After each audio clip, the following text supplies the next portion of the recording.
She was never supposed to make it. At least, that's what people used to say. Angela became a mother at 19. Too young, they whispered. Too naive, too poor. The father left before her son even learned how to say the word dad. One day he was there, the next he was gone, leaving behind unpaid bills and a tiny apartment with peeling paint on the walls. All Angela had was a newborn baby in her arms and fear in her chest. But she also had something stronger than fear. She had love. She named her son Marcus, and from the moment she held him against her heart, she made a silent promise. No matter how hard life became, she would never let him feel abandoned. Life, however, did not become easier. Angela worked mornings at a small diner on the corner of Maple Street. She poured coffee for strangers who barely looked at her. She memorized regular customers' orders and smiled even when her feet ached. In the afternoons, she cleaned office buildings downtown, empty desks, silent hallways, trash bins full of papers from people who earned in 1 week what she made in a month. At night, she stocked shelves at a grocery store. Sometimes she didn't get home until after midnight. She slept in pieces, 2 hours here, 3 hours there, and every morning at 4, her alarm rang again.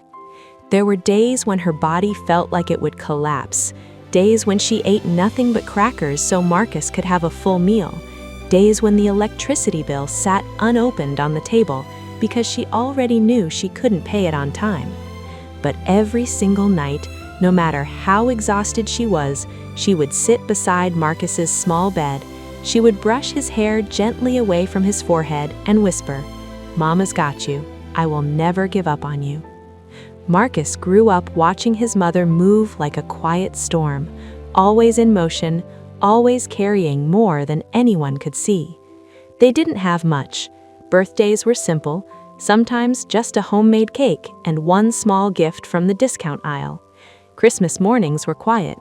One year, Angela wrapped a pair of shoes in newspaper because she couldn't afford wrapping paper. When Marcus was 12, he came home from school unusually silent. That evening, he asked, "Mom, why don't we have what other families have?" Angela felt something tighten in her chest. She smiled anyway. "Because we have something stronger," she said softly. He didn't understand what she meant. That night, after he fell asleep, Angela cried in the bathroom so he wouldn't hear her. As Marcus entered his teenage years, something began to change. He grew taller, quieter, distant. He started comparing his life to others, friends with bigger houses, newer cars, fathers at basketball games. Angela tried to be both mother and father. She attended games when she could, though sometimes she arrived late in her diner uniform, smelling faintly of coffee and grease. One night, when Marcus was 16, they argued. It started small, a missed curfew, a warning about his new friends, but it exploded into something neither of them could control. "You don't understand anything," Marcus shouted. Angela tried to stay calm. "I understand more than you think." "You don't even have a real life," he snapped. "You're always working. We're always broke." The words hit her like stones. Then he said the one sentence that would echo in her heart for years. "I wish you were never my mother." Silence filled the room. Angela felt her knees weaken, but she didn't scream back. She didn't slap him. She didn't throw harsh words in return. She simply whispered, "I love you anyway."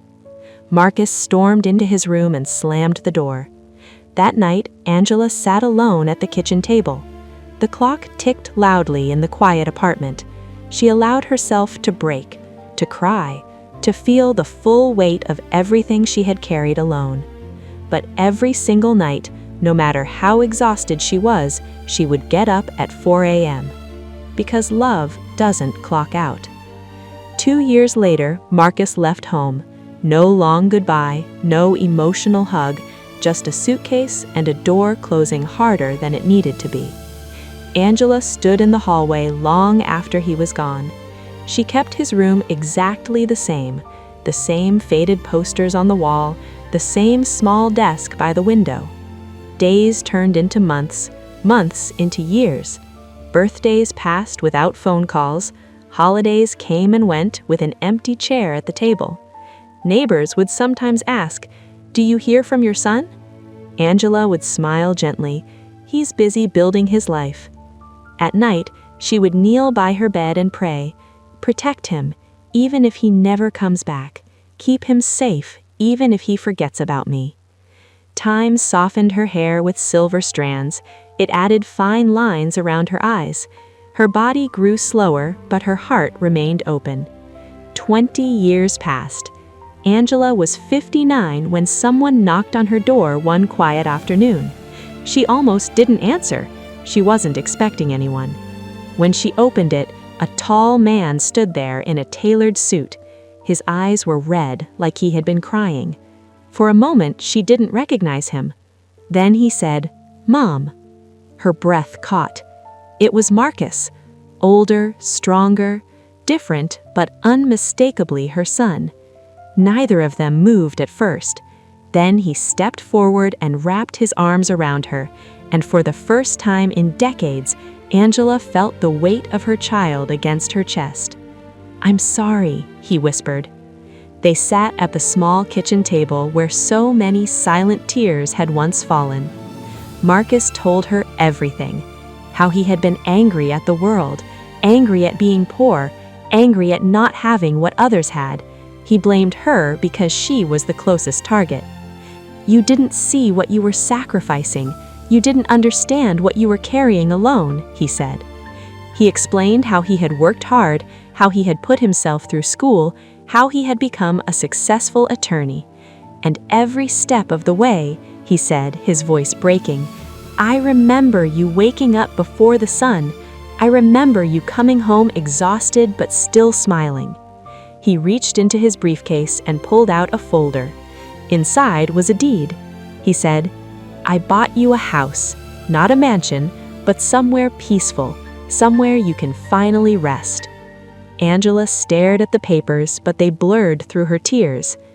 "You worked 3 jobs so I could have a future," Marcus continued. "Now it's my turn." Angela placed her hand on his face, just like she did when he was a child.